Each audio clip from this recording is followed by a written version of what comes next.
오늘 이 시에는 누가 많이 나와요? 왕에 대한 이야기가 많이 나옵니다. 그래서 이 시편을 제왕시라고 합니다. 왕에 대한 시예요. 특별히 이걸 잘 읽어보시면은 왕이 결혼을 하는 것 같아요. 그래서 그 결혼하는 왕을 칭송해 주는 거죠. 그래서 오늘 읽은 그 1절에는 이 노래를 부르는 사람 자신, 저자를 소개해 놓고 그 다음에 2절부터 읽은 9절까지는 왕에 대한 칭송을 늘어놓고 있어요. 그래서 자기에 대한 이야기는 이렇게 1절에 내 마음이 좋은 말로, 누가 시켜서가 아니고 자기 마음에 자원해가지고 우러나와서 좋은 말로 왕을 위하여 지은 것을 말하리니, 이 글을 쓴 거예요. 그래서 왕을 위해서 헌시를 이렇게 바치는 그런 거죠. 내 혀는 글솜씨가 뛰어난 서기관의 붓끝과 같도다 해가지고 서기관들이 글 잘 쓰듯이 자기의 그 혀, 이 말로서 왕을 이제 칭송하는 그런 시예요. 그래서 이제 2절부터 왕에 대한 이야기가 나옵니다. 그래서 왕은 사람들보다 아름다워서 아름답다, 왕에게. 그리고 은혜를 입술에 머금이니, 그 왕의 입술에는 은혜가 늘 있다, 이거예요. 은혜로 이렇게 말하는 거죠. 제가 여기서 하나님 말씀을 이렇게 전할 때 하나님이 주신 말씀을 받아서 여러분에게 이렇게 선포하는 겁니다. 은혜를 머금는 거죠. 그래서 제가 이렇게 말씀을 전할 때 여러분들이 아멘 이렇게 화답하면 그 말씀이 여러분에게 그대로 이루어지죠. 나중에 두고 보시라고요. 준혁이가 좋은 직장을 얻는지 안 얻는지. 전부 그게 그냥 사람의 생각으로 하는 게 아니에요. 사람이 감동이 되고 하나님이 감동을 하면 그 말씀이 나오는 거예요. 그리고 그게 믿음으로 받으면 이루어지는 거예요. 그래서 이게 은혜를 머금는다. 그래서 그 은혜의 말을 토해 놓는다. 이게 참 좋은 표현이에요. 그래서 말을 함부로 안 해요. 말을 함부로 하면 안 돼요, 또. 좋은 말을 자꾸 해야지. 은혜의 말을 해야죠. 이 왕은 아름답고 은혜를 입술에 머금으니, 그러므로 하나님이 왕에게 영원히 복을 주시도다. 복을 계속 주는데 한 번 주는 게 아니고 영원히 복을 준다. 이게 참 너무 좋은 말이에요. 용사여 칼을 허리에 차고, 옛날은 그 대개 왕들 뭐 치장하고 뭐 할 때 칼도 차고 좋은 것들 다 갖다 붙이죠, 몸에다가. 네. 용사여 칼을 허리에 차고 왕의 영화와 위엄을 입으소서. 왕은 진리와 온유와 공의를 위하여 왕의 위엄을 세우시고, 이 왕의 이 세 가지 요소가 굉장히 중요한 게 나오더라고요. 진리, 온유, 공의. 아마 왕, 또 다스리는 대통령, 뭐 이런 사람들이 꼭 갖춰야 될 거예요. 진리, 온유, 공의, 공의가 있어야 되고, 또 그러면서도 잔혹하지 않고 온유해야 되고, 그러면서도 진리를 따라서 행해야 되고, 이게 왕의 아주 필요한 필수적인 것을 이게 다 갖고 있어요, 이 사람이. 그래서 왕의 위엄을 세우고 병거에 오르소서. 왕의 오른손이 왕에게 놀라운 일을 가르치리이다. 그래서 병거를 타고 무기로 여러 가지로 시장을 하고 쫙 달려나가는 모습을 한번 생각을 해보세요. 왕의 화살은 날카로워 왕의 원수의 염통을 뚫으니, 다 화살을 쐈는데 원수들 염통을 뚫으니까 아주 급소, 핵심적인 데 가서 탁 맞는 거죠. 만민이 왕의 앞에 엎드러지는도다. 이 왕의 능력, 권세를 여기 얘기하고 있어요. 하나님이여 주의 보좌는 영원하며 주의 나라의 규는 공평한 규니이다. 왕의 덕목이 나와요. 7절. 왕은 정의를 사랑하고 악을 미워하시니.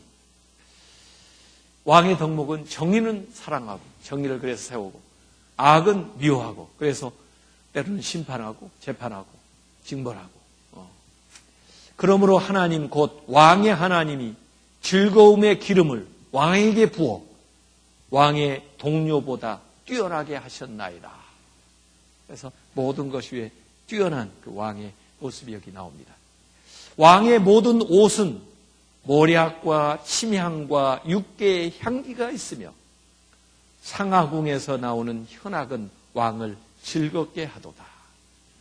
그래서 왕이 이제 치장하고 있는 그 모습인데 향기가 나고 그 다음에 그 아름다운 음악이 흘러나오는 그런 겁니다. 왕이 가까이 하는 여인들 중에는 왕들의 딸이 있으며 왕후는 오빌의 금으로 꾸미고 왕의 오른쪽에 서도다. 이렇게 해서 이 왕에 대한 칭송하는 내용이 여기 9절까지 쭉 나오는 겁니다. 그 다음에 오늘 읽자는 그 10절부터는 뭐이 나오냐면 왕의 신부에 대한 이야기가 나옵니다. 그래서 사실 이 시는 왕의 결혼식에 관한 거예요. 그래서 왕이 신랑이니까 그 모습을 지금 쫙 이렇게 칭송을 해놓고 그 다음에 그 왕하고 결혼하게 되는 왕후에 대한 이야기가 이 10절부터 15절까지 나오는 거예요. 딸이여 듣고 보고 귀를 기울일지어다. 그래서 이제 신부에게 하는 거예요. 이걸 잘 듣고 또 보고 그 다음에 귀를 기울일지어다. 그래서 이 신부에 대한 권고하는 얘기가 나옵니다. 신부가 어떻게 해야 되는지 이 얘기가 나와요. 너의 백성과 너의 아버지의 집을 잊어버릴지어다. 이 신부는 어디에서 왔냐면요. 두로에서 왔어요. 두로. 이 왕은 아마 이스라엘, 예루살렘 그 왕이고 그 다음에 신부는 두로에서 그 근접한 나라에서 그 아마 왕의 딸이 공주가 이리 시집을 오나 봐요. 그래서 근데 이제 그 신부한테 얘기하는 거예요. 뭐냐면 너의 백성과 이전에 속했던 그 나라 백성들 또 너의 아버지의 집을 잊어버릴지어다 이렇게. 결혼이라는 게 뭐냐면 떠나는 거거든요. 떠나는 거. 자기 아버지의 집, 또 고향 이런 걸 떠나는 거예요. 그래서 결혼식 할 때는 부모로부터 이렇게 떠나는 거잖아요. 그래서 결혼하는 게 좋기도 하고 조금 섭섭하기도 하고 그래요. 왜냐하면 떠나니까. 떠나야 된다 이거예요. 떠나지 않고 옛날 생활, 옛날 또 습관, 또 옛날에 그 섬기던 거 이렇게 가져와서 섬기면 어떻게 해요? 그럼 안 되잖아요. 그래서 떠나라 하는 얘기를 여기 하는 거예요. 잊어버릴지어다. 그리하면 왕이 너의 아름다움을 사모하실지라. 왕이 너의 아름다운 것을 사모할 것이다. 그는 너의 주인이시니 왕 또는 신랑이 너의 주인이시니 너는 그를 경배할지어다. 그 신랑에게 순종하고 또 그를 잘 받들어라 이거죠. 두로에 따른 예물을 드리고 백성 중 부한 자도 너의 얼굴 보기를 원하리로다. 두로의 딸들, 그 자기 나라 여인들이 전부 이 신부되는 사람을 부러워하는 거죠.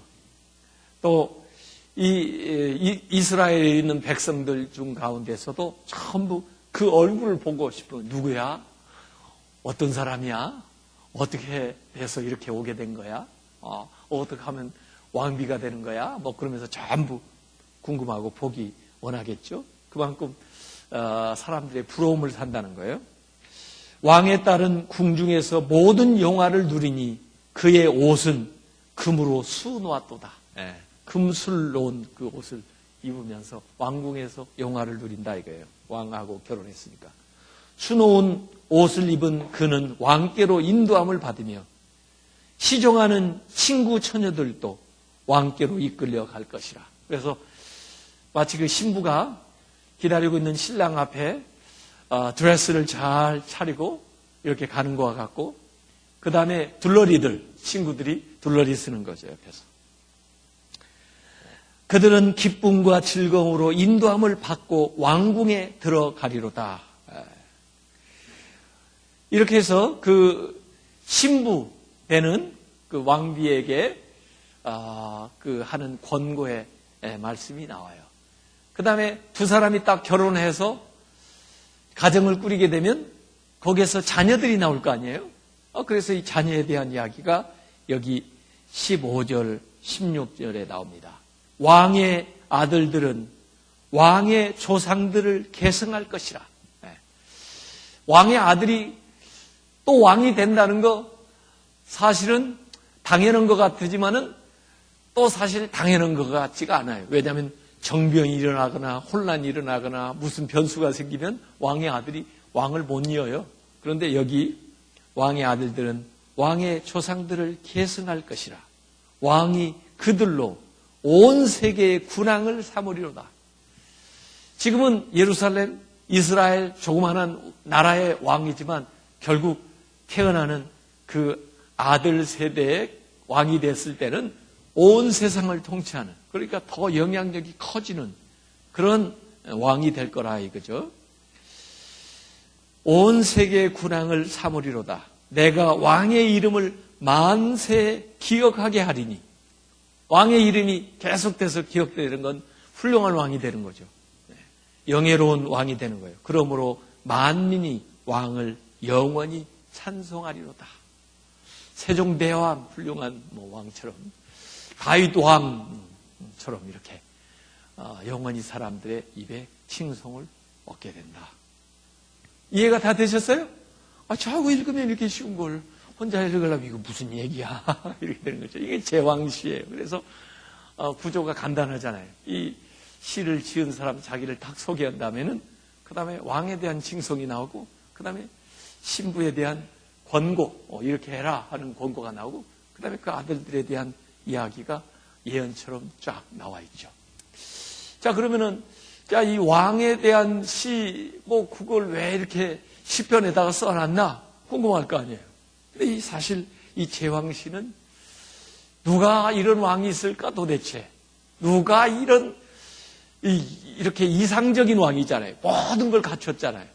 진리죠, 온유함이죠, 또 권세가 있죠, 정의가 있죠, 용맹하죠, 항상 승리하죠, 아름답죠. 누가 이렇게 완벽한 왕이에요? 누구예요? 예수님이에요, 예수님. 그러니까 이게 성경이 되는 거예요.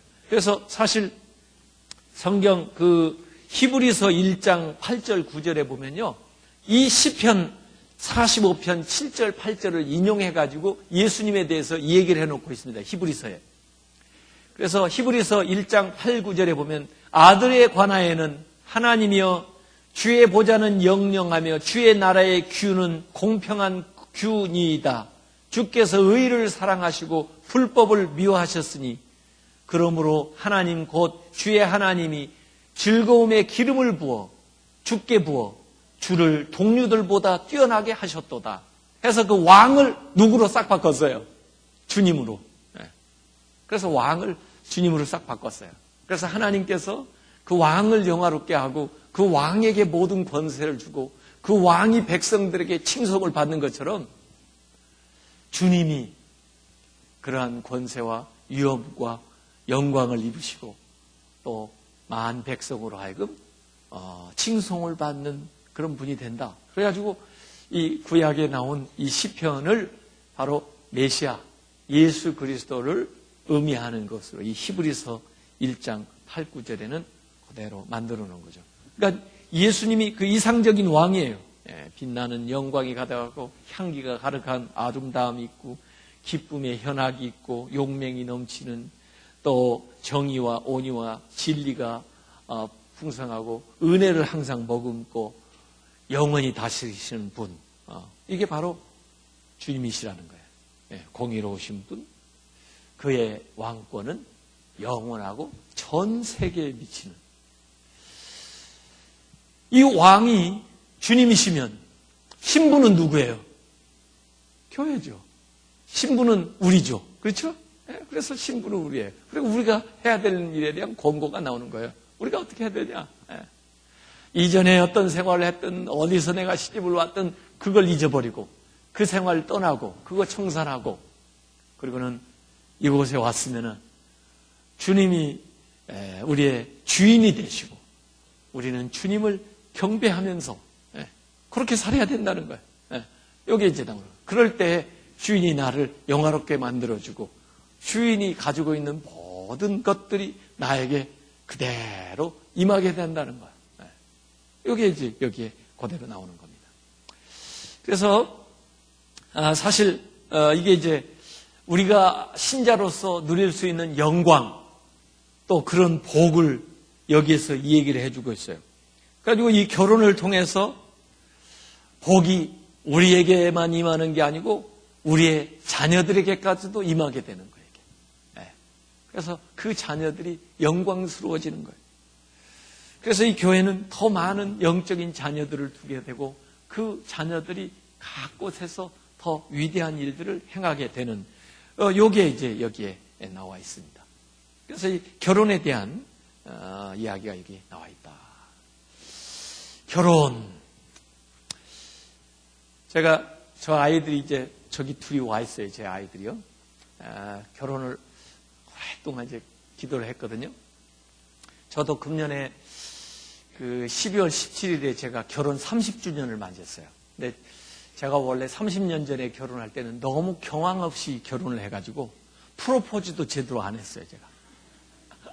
그때 저는요, 참 너무 자취를 오래 해가지고요. 자취하는 게 아주 이력이 나가지고요. 어떻게 자취를 안 하고 살 수 있을까? 저는 중학교 2학년 때부터 자취를 했거든요. 그래가지고 시골에서 그 도시에 학교를 다니면서 조그마한 방 하나 얻어가지고 자취를 하는데요. 시골에서 다 갖다 먹는 거예요. 쌀도 그 도시에 얼마나 돈만 있으면 사기 편한데, 이 시골에는 쌀이 또 싸거든요. 그리고 농사 짓는 거니까, 쌀을 가져와야 되는 거예요. 버스 타고 가가지고 한 2시간씩 쌀을 막 한 말, 두 말 이렇게 이고 오면요. 이놈의 쌀 좀 안 가지고 오고 살 수 없나? 그럼 김치, 배 이러니까 말이에요. 내가 자취하는 게 너무너무 싫은 거예요. 그래가지고 이제 기숙사에 가서는 그게 좀 해결이 됐는데, 이제 대학원, 이제 연세대학에서 제가 대학원을 공부했거든요. 이게 그 신촌에서 기숙사에 살고 있었는데, 이제 12월 논문 대학원 그 심사 끝나고 나면, 그 다음에 이제 졸업식 하게 될 텐데, 기숙사에서 나가야 되는 거예요. 근데 또 나가서 어디 자취할 걸 생각하니까 아주 끔찍한 거예요. 그래서 지금 저기 있는 여자한테 제가 자꾸 상담을 했어요. 어떻게 해야 되냐고, 나 이게 지금 기숙사에서 나와야 되는데 어떻게 좀 방법 좀 가르쳐 달라고 그랬더니 왜 자기한테 자꾸 물어보냐고 그래서 글쎄 좀 물어볼 사람도 마땅치 않고 그래서 이런 좀 방법 좀 알아달라고.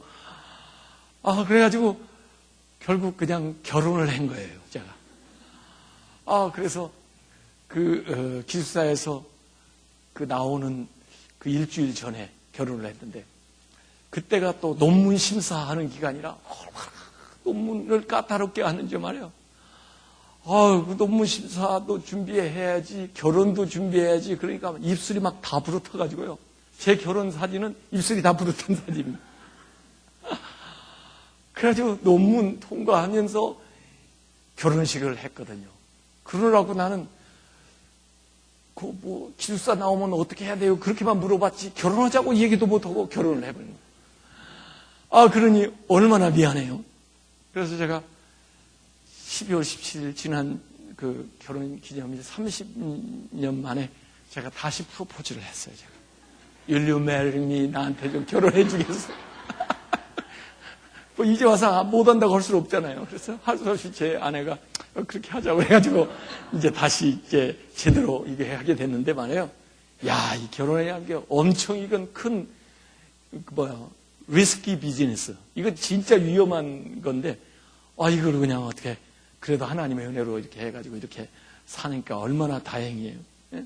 그래서 제가 제 아이들한테는 나같이 하지 말고 너희들은 비지부터 기도를 하고 그 다음에 배우자에 대한 그 기도를 그냥 하는 것로만 만족하지 말고 리스트를 쓰라.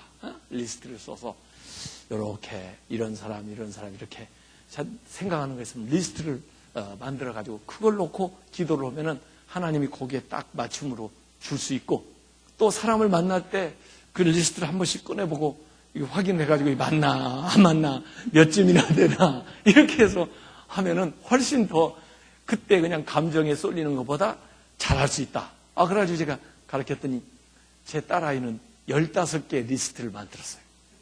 그래가지고 이렇게 사람을 누가 소개하게 되면은 그거 가지고 1번 해가지고 몇 점인가 2번 15개를 가지고 이렇게 쫙 해보는 거예요.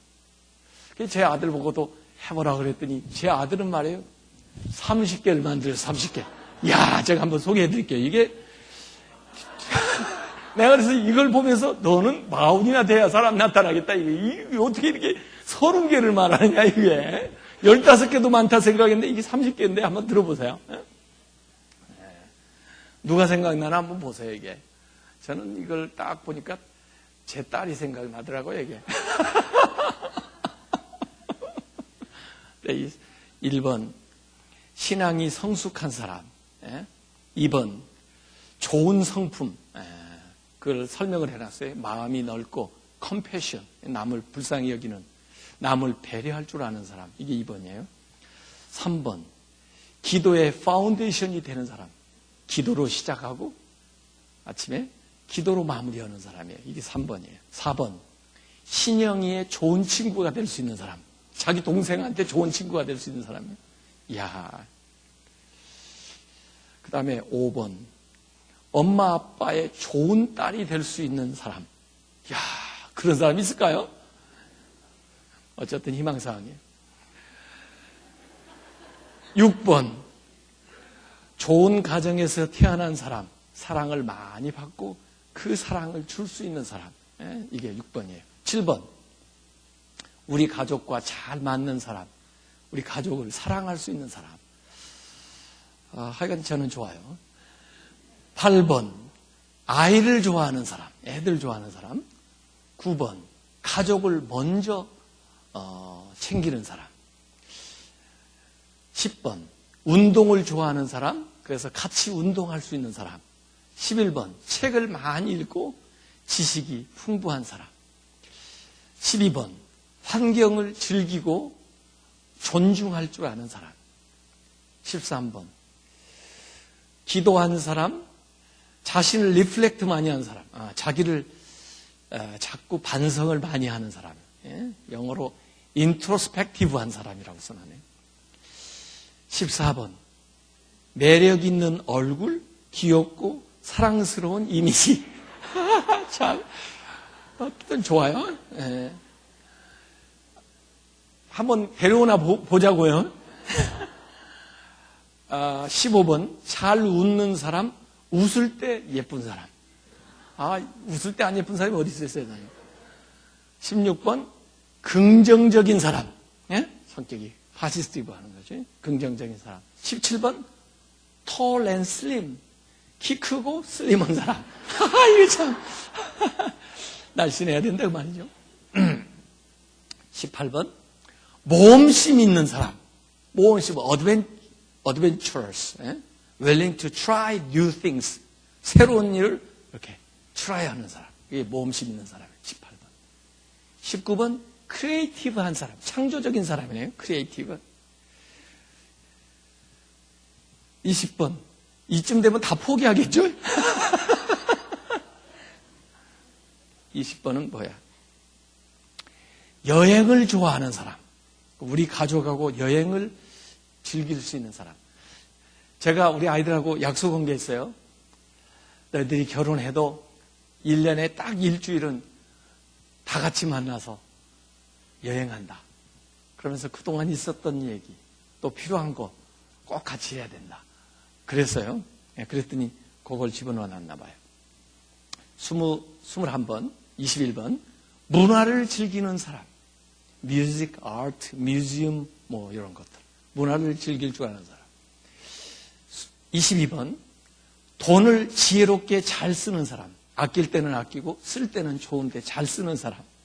제너러스한 사람. 제너러스하게 관대하게 남에게 줄 줄 아는 사람이죠. 22번. 23번 봉사활동 좋아하는 사람. Service oriented person. 남을 이렇게 섬기는 데 좋아하는 사람. 23번이에요. 24번. 선교에 마음이 있는 사람. 우리 아들은 저한테 그래요. 자기는 일찍 은퇴할 거래요. 일찍 은퇴하고 뭘 하냐? 저하고 같이 선교 다니재요. 선교에 마음이 있는 사람. 25번. 세상 많이 보고 경험한 사람. 세상을 품을 줄 아는 사람. 글로벌 퍼스펙티브. 세계적인 그 안목을 가지고. 26번. 은혜의 가치를 정말로 아는 사람. 그 은혜의 알물 행동으로 실천하는 사람. 은혜. 27번. 겸손한 사람. 나를 겸손하게 만드는 사람. 28번. 칭찬 잘하는 사람. 서포트를 잘하고 항상 encourage는 격려해 주는 사람이에요. 29번. 옷 잘 입는 사람. 센스 있게 입는 사람이에요. 30번. 먹는 거 즐기는 사람. 먹는 거 즐기는 사람 어떻게 스lim해 줄 수 있지? 하여간 뭐래. 30가지예요. 이야, 이게 너무하는데. 그래도 걱정할 거 없어요. 여러분들은 다 결혼했으니까. 그리고 저는 아이들에게 그랬어요. 한 80점만 되면 오케이다. 20점은 네가 채워라. 그래야 재밌지. 인생이란 게 어떻게 다 갖추냐. 그래서 어느 정도 기준만 되면 그러면 오케이. 나머지는 우리가 살면서 또 내가 도와서 채울게. 그렇게 해가지고 결혼해가지고 더 성장하고 더 발전하고 더 좋은 사람이 돼야 그게 좋은 만남이고 좋은 결혼이지. 뭐 다 된 걸 누군들 못하겠어요. 또 그런 사람 만나려면 없어요. 그래도 기준은 좀 가지고 있으면 좋을 것 같아요. 그래서 사람 만났을 때 꺼내서 이렇게 읽어봐야 되는 거죠. 만나 몇 점이나 되나. 왜냐하면 감정적인 결정은 얼마 못 가요. 이성적인 결정을 해야 돼요. 그러려면 리스트가 있어야 돼요. 이렇게. 그래가지고 배우자를 이렇게 만나는 거죠. 사람들은 그런 얘기 하더라고요. 사랑을 하면 눈이 먼다. 근데 저는 그 말은 잘못된 거라고 생각해요. 사랑을 하면은요, 눈이 띄어져요. 그래서 못 보던 걸 막 보는 거예요. 좋은 것이 막 보이는 거예요. 칭찬할 것이 자꾸 생기는 거예요. 사랑하면 눈이 띄는 거예요. 그 사람의 직가를 알아보는 거예요. 그 사람의 소중한 것을 인정하게 되는 거예요. 사랑을 하면 눈이 띄어야지. 미워하면 눈이 머는 거예요. 미워하면 왜 좋은 건 못 봐. 봐야 될 걸 못 보더라고. 오해를 자꾸 하더라고. 미워하면 눈이 머는 거지. 어떻게 말이 그렇게 거꾸로 됐는지 모르겠어요. 나는 세상에 거꾸로 된 말이 많다고 생각해요. 제가 거꾸로 된 말 하나, 바로 잡은 것 중에 하나가 뭐냐면, 애들 보고 부모들이 흔히 하는 말. 너희 자식, 나중에 너 같은 자식 낳아봐. 막. 고생 좀 해봐. 그러는데, 그게 말이 됩니까? 그 말이 안 되죠. 그걸 그렇게 얘기하죠. 나중에 너도 너 같은 아들 낳아봐. 그러면 아빠가 얼마나 행복했는지 너도 알게 될 거야. 나중에 너 같은 딸 낳아서 한번 키워봐. 그러면 진짜 아빠가 얼마나 덜 즐거웠는지 너 알게 될 거야. 그렇게 말해야 맞죠? 자녀를 그렇게 축복을 해줘야죠. 그래서 제가 아이들의 선물 책 제일 앞에다가 그 말부터 써놨어요. 나중에 너 똑 닮은 아들 낳아봐라. 그러면 아빠가 얼마나 자랑스러웠는지 네가 알게 될 거다. 너 똑 닮은 딸 나중에 나와서 길러봐라. 아빠가 얼마나 행복했는지 너 알게 될 거다. 애들이 준 게 많지. 우리가 애들에게 해준 게 뭐 있어요, 솔직히 말해서. 그게 부모가 할 도리예요. 사랑이라는 거, 사랑하면 눈이 밝아지는 거예요.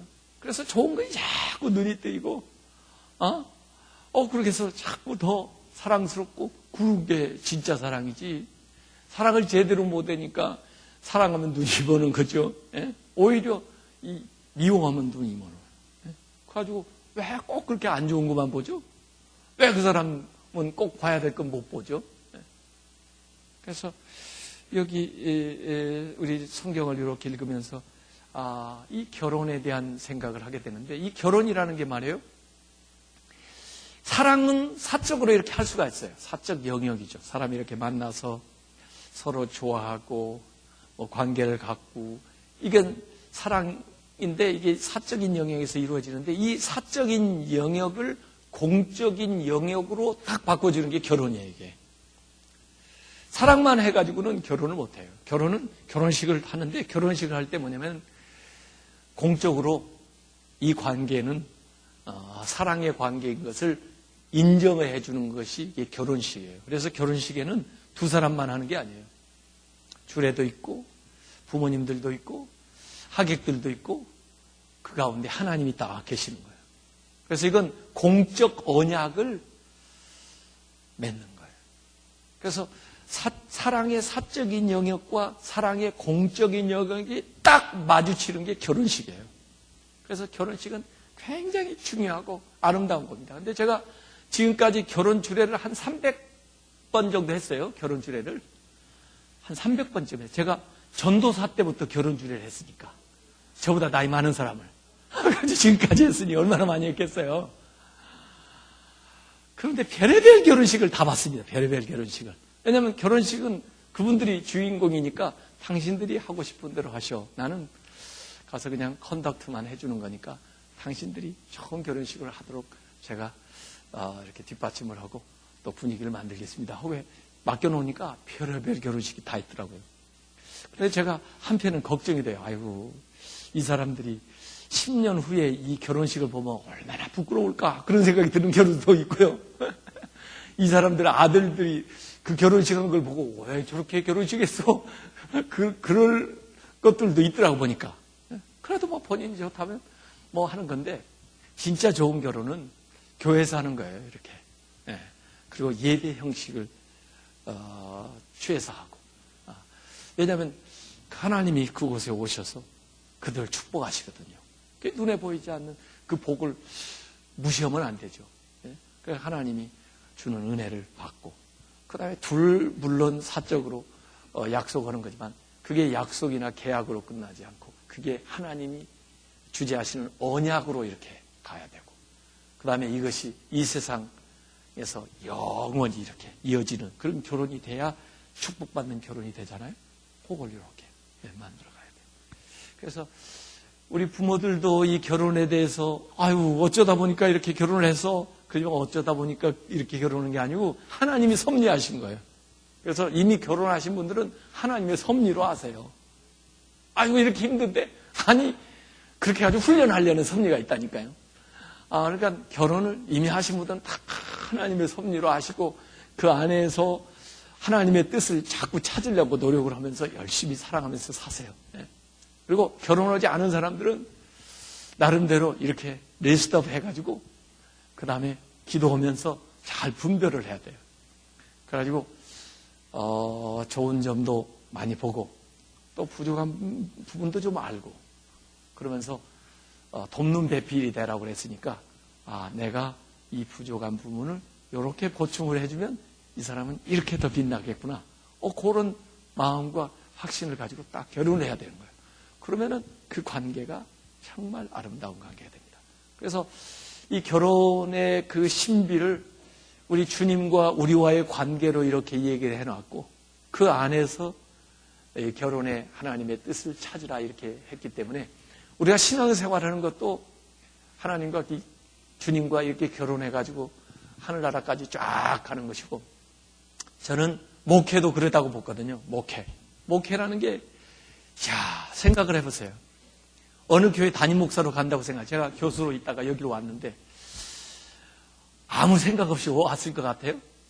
저도 결혼을 사실은 기숙사에서 나와야 되니까 결혼을 딱 하면서도 막상 결혼을 날짜가 다가오니까 겁나더라고요.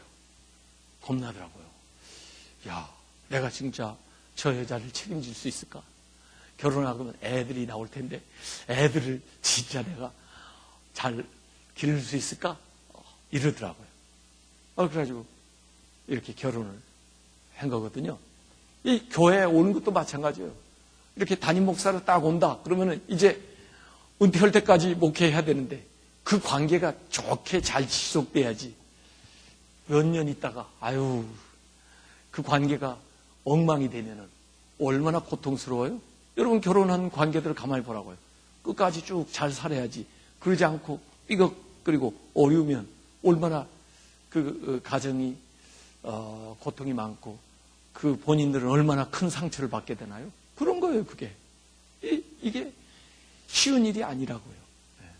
그래서 우리가 결혼에 대해서도 정말 기도하면서 준비를 해야 되고, 신앙생활도 마찬가지예요. 교회 와서 신앙생활 하는 게요, 그냥 우연히 이렇게 쉽게 되는 게 아니에요. 서로 노력을 해야 되고, 그 다음에 좋은 관계가 되도록 그렇게 애를 써야 돼요. 그래서 주님과 우리와의 관계처럼, 교회 안에서도 그렇고, 부부 간에도 그렇고, 그래야 그 안에서 은혜가, 축복이, 여기 나오는 그 자녀들이 그렇게 하나님의 풍성한 역사를 더 이루어 나가는 통로가 되는 그런 만남이 되는 거예요. 그래서 오늘 여기 제왕시지만은 왕을 칭송하고 신부에게 권고하고 그리고 그들을 통해서 나오는 그 왕들, 그 후손들을 통해서 더 흥왕하고 복되어가는 이런 칭송하는 시예요. 그래서 이게 주님과 우리와의 관계고 또 우리 결혼 관계고 또 교회에서 신앙생활하는 우리 관계라고요. 그 안에서 하나님이 주시는 풍성한 은혜와 축복을 다 누리시기를 주님의 이름으로 축원합니다. 기도하겠습니다. 하나님이 주신 가정을 소중하게 여기고 또 배우자들을 귀하게 여기고 이 안에서 하나님의 뜻과 섭리를 찾으면서 기도하시고 또 결혼을 앞둔 사람이거나 자녀들을 위해서는 하나님 정말 주님이 원하시는 귀한 가정들 이루어서 그대의 후손들을 통해서도 하나님의 큰 영광이 나타날 수 있도록 인도해 주시옵소서. 이렇게 우리 주여 한번 부르고 기도하도록 하겠습니다. 주여